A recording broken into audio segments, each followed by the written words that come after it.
Kisah Nabi Musa alaihissalam. Nabi Musa adalah salah satu dari ke-25 Nabi yang menjadi utusan Allah.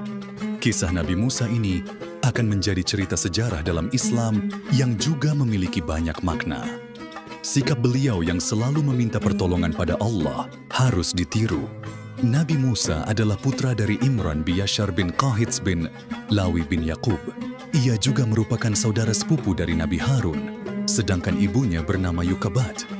Usia Nabi Harun beberapa tahun lebih tua dari Nabi Musa. Nama pamannya adalah Qarun bin Yashar bin Qahits. Inilah kisah Nabi Musa dari awal kelahiran hingga ia wafat. Nabi Musa pernah menjadi anak angkat dari Raja Firaun, yang pada zaman itu terkenal sebagai raja yang zalim. Bagaimana cerita seru dari kisah Nabi yang satu ini? Mari simak rangkuman kisah Nabi Musa yang dimulai dari awal kelahirannya sampai ia wafat. Peristiwa kelahiran Nabi Musa. Cerita kelahiran Nabi Musa berasal dari Imam Al-Sudi yang juga diceritakan kembali oleh Abu Malik dan Abu Shalih, serta dari Ibnu Mas'ud yang mendapatkan ceritanya dari kalangan sahabat. Awalnya Fir'aun yang saat itu menjadi raja, bermimpi ia melihat api yang berasal dari Baitul Maqdis. Kemudian api tersebut membakar Mesir. Tapi pada saat itu api tersebut tidak membahayakan Bani Israel. Setelah bangun dari tidur, Firaun pun mengumpulkan para ahli nujum dan beberapa tukang sihir dan meminta mereka untuk menceritakan apa maksud dari mimpi itu.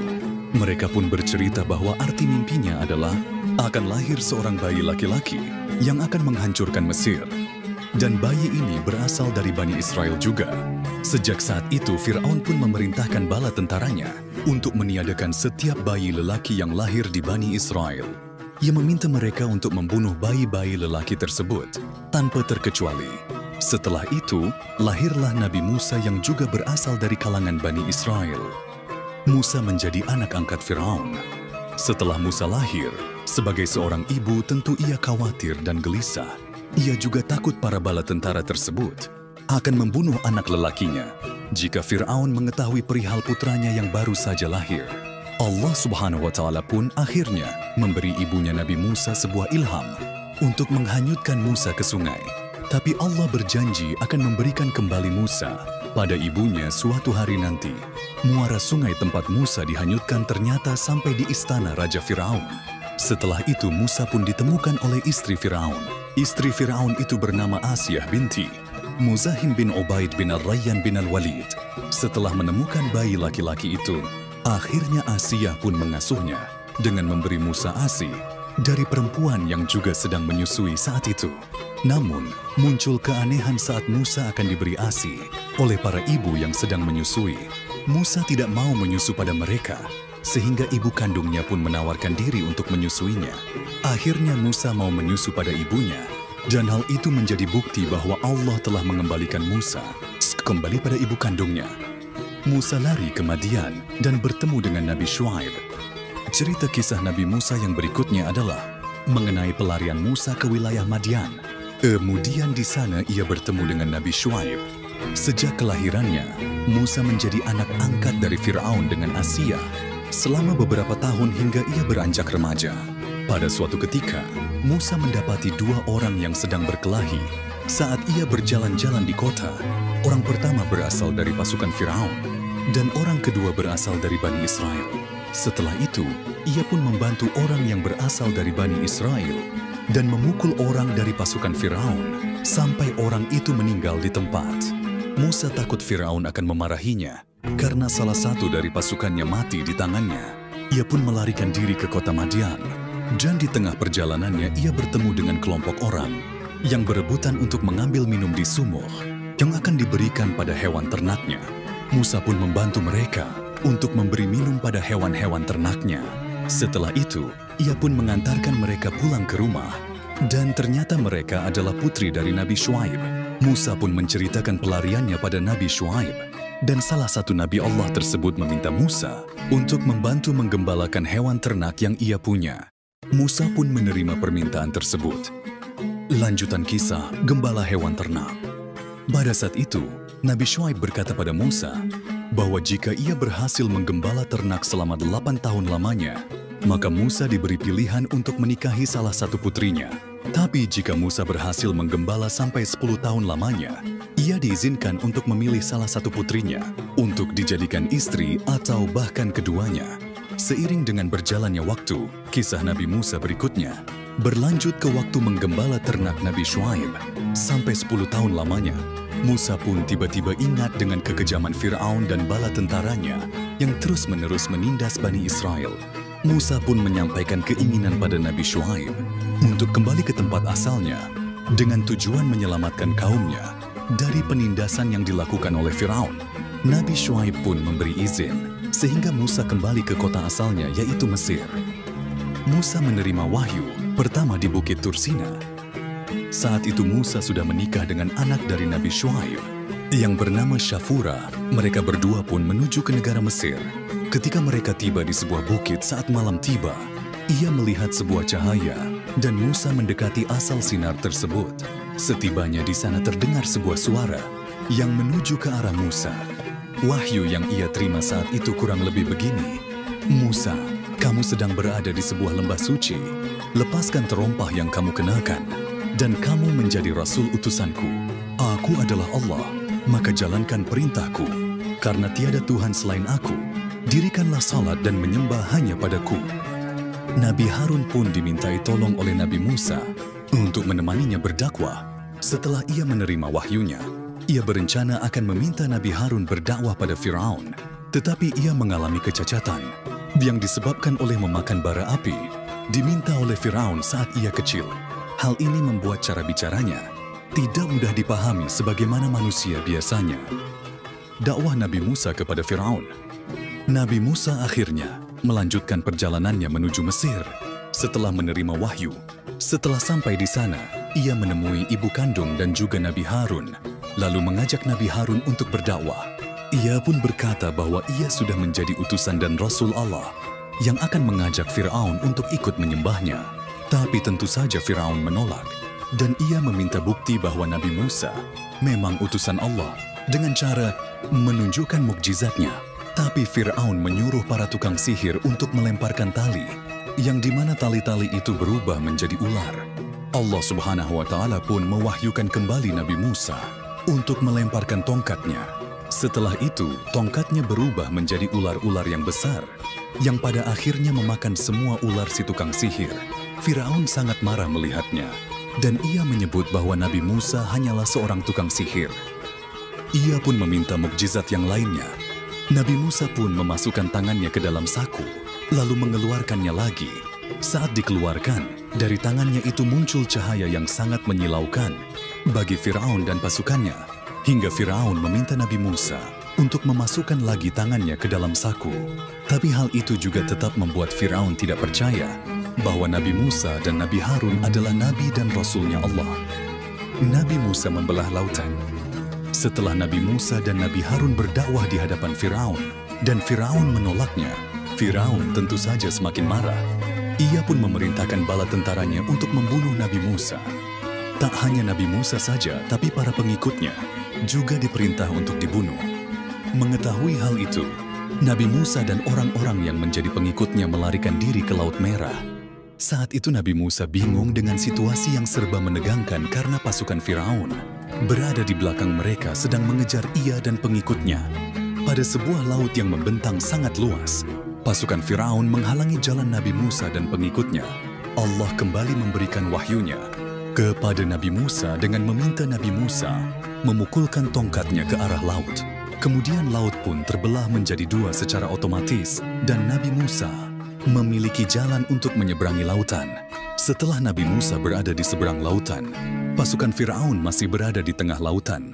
Allah pun memerintahkannya kembali untuk memukulkan tongkatnya lagi ke Laut Merah. Jadi laut kembali menjadi satu dan seluruh pasukan beserta Firaun tenggelam di laut tersebut. Dalam beberapa hari sesudahnya, tubuh Firaun ditemukan masih utuh dan tidak membusuk. Itu adalah peringatan dari Allah untuk orang yang menentang permintaannya.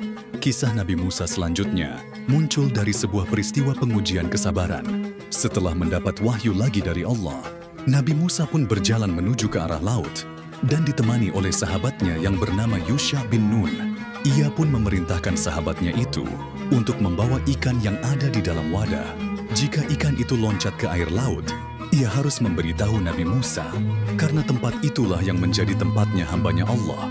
Setelah berjalan lama, keduanya merasakan kelelahan dan tertidur. Saat bangun, Yusha bin Nun melihat ikannya loncat ke dalam air, tapi ia lupa memberitahu Nabi Musa. Sehari semalam berikutnya, ia baru memberitahu Nabi Musa mengenai ikan tersebut. Nabi pun kembali ke tempat mereka tidur tadi, maka bertemulah ia dengan Nabi Khidir. Nabi Musa pun menyampaikan keinginannya untuk belajar dengan Nabi Khidir.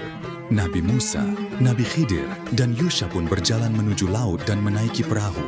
Tapi perahu tiba-tiba diberi lubang oleh Nabi Khidir, yang mengundang tanya dari Nabi Musa. Tapi Nabi Khidir hanya menjelaskan bahwa Nabi Musa tak akan bisa sabar jika bersama Nabi Khidir. Mereka berjalan lagi, lalu bertemu dengan anak kecil, yang secara spontan dibunuh oleh Nabi Khidir. Akhirnya Nabi Musa pun bertanya lagi, mengapa ia sampai membunuhnya? Nabi Khidir pun kembali menjawab mengenai kesabaran Nabi Musa. Setelah itu, Nabi Khidir pun memberi peringatan pada Nabi Musa bahwa Nabi Musa tak boleh bertanya apapun lagi mengenai apa yang dilakukan oleh Nabi Khidir di perjalanan mereka yang selanjutnya. Hal itu hanya akan menjadi penghalang antara mereka berdua. Begitu menurut Nabi Khidir dalam kisah Nabi Musa tersebut. Mereka tiba di sebuah desa dan menyampaikan keinginannya untuk bertamu, lalu meminta makan di sana. Tapi ternyata penduduk desa menolak kedatangan mereka bertiga. Tiba-tiba mereka melihat ada suatu rumah yang akan roboh, sehingga Nabi Khidir pun kembali mendirikan rumah tersebut. Sayangnya, Nabi Musa kembali bertanya pada Nabi Khidir mengenai alasannya mengapa mendirikan rumah yang roboh. Nabi Khidir pun dengan tegas menjawab bahwa Nabi Musa memang tidak akan sabar jika bersamanya, maka ia akan mengakhiri perjalanan mereka, tetapi dengan beberapa penjelasan terlebih dulu.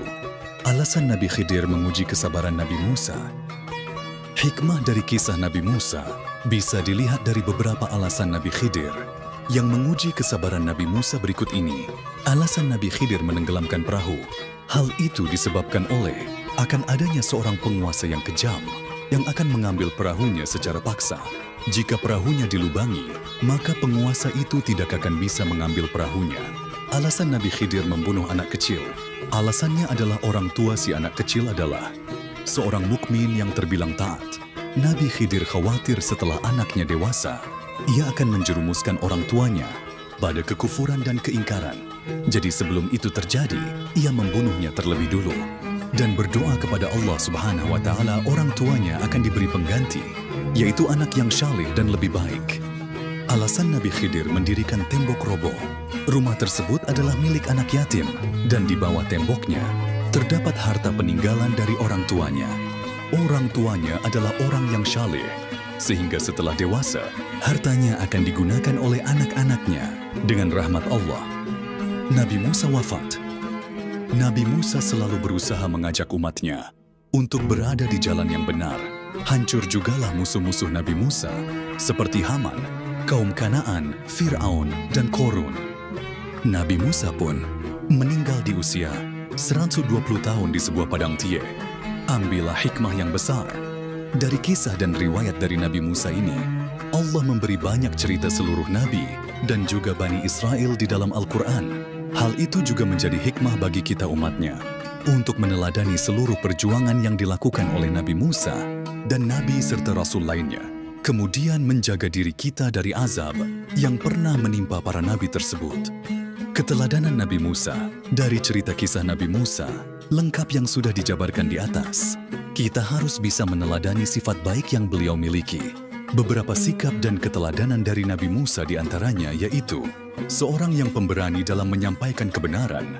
Walaupun pada saat itu Fir'aun adalah seorang penguasa yang sewenang-wenang dan juga sangat kejam, tetapi Nabi Musa tak pernah takut. Dalam menyampaikan apa yang ia anggap benar, ia juga tetap menyampaikan kebenaran itu dengan cara mengajak Fir'aun agar mau mengikuti dirinya, yaitu menyembah Allah semata. Padahal saat itu dengan terang-terangan, Fir'aun mengaku bahwa ia adalah penguasa dan juga Tuhan yang berkuasa. Taat pada Allah. Dari kisah Nabi Musa di atas, juga sudah memberi contoh yang baik kepada kita semua, bahwa satu-satunya tempat meminta pertolongan dan satu-satunya yang harus disembah hanyalah Allah. Allah Subhanahu wa Ta'ala adalah Tuhan yang Esa, Atau hanya ada satu? Ia juga yang telah menciptakan alam semesta dan semua isi dari alam semesta ini. Allah Subhanahu wa Ta'ala juga yang memiliki kuasa atas segala hal yang ada di alam semesta. Keyakinan kita sebagai manusia harus bulat dan harus hanya menuju kepada Allah. Tekun dalam belajar. Keteladanan lainnya yang juga dimiliki oleh Nabi Musa adalah ketekunannya dalam belajar dan juga dalam menuntut ilmu. Ketika ia ingin belajar dengan Nabi Khidir, ia juga telah diperintahkan oleh Allah Subhanahu wa Ta'ala untuk terus belajar dan mencari ilmu, bahkan ke tempat yang sangat jauh. Selain itu, Allah juga menuntut Nabi Musa untuk selalu tekun dan bersikap sabar saat sedang menuntut ilmu. Walaupun ada banyak kejadian aneh yang beliau temui di setiap perjalanannya saat sedang belajar. Tak hanya itu, Nabi Musa juga sangat taat dan patuh pada gurunya, yaitu para guru yang telah memberinya ilmu. Suka membela orang yang lemah. Pada saat Nabi Musa masih tinggal dengan Firaun di istananya dan melihat pertengkaran yang terjadi di dalam keluarga Firaun, atau yang disebut dengan orang Kipti, dengan para rakyat jelata, ia malah membeli orang-orang dari Bani Israel dan rakyat jelata yang lemah. Secara tidak sengaja, Nabi Musa juga membunuh orang Kipti dan ia melarikan diri dari kerajaan. Tapi ia menerima segala risikonya dan tidak kecewa karena ia merasa ia telah membela rakyat jelata yang dianggapnya lemah. Ia juga tetap yakin apa yang dilakukannya saat itu adalah sesuatu yang benar. Sabar ketika sedang berdakwah. Allah Subhanahu wa Ta'ala dengan sengaja mengutus Nabi Musa agar Nabi mengajak para penguasa untuk melakukan sesuatu yang baik, agar orang-orang kaya memiliki harta yang dianggap baik, para politisi menjadi orang yang juga baik. Tapi orang-orang itu malah menuduh Nabi Musa bahwa ia hanyalah seorang tukang sihir sekaligus pembohong. Padahal Nabi Musa datang pada mereka dengan niat baik, sambil membawa ayat-ayat dari Allah Subhanahu wa Ta'ala. Subscribe yang suka kisah ini. Semoga Allah lancarkan rezekinya, amin.